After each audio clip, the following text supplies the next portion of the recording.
Абай Құнанбаев 19-шы қара сөз. Адам ата-анадан туғанда есті болмайды.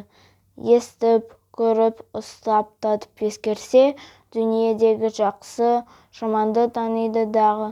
Сондайдан білгені, көргені көп болған адам білімді болады. Естілерін айтқан сөздерін ескеріп жүрген кісі өзі де есті болады. Әрбір естілік жеке өзі іске жарамайды.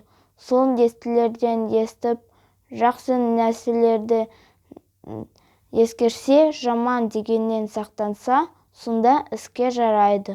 Сонда адам десе болады. Мұндай сөзді есіткенде шайқақтап, шалықтанып, не салбырап, сауыртанып есітсе, естіп-есітпей не керек? Осындай сөз танымайтұғын, елге сөз айтқанша, өзіңді танитұғын, шошқаны баққан жақсы деп бір хакім айтқан екен. Сол секілді сөз болады.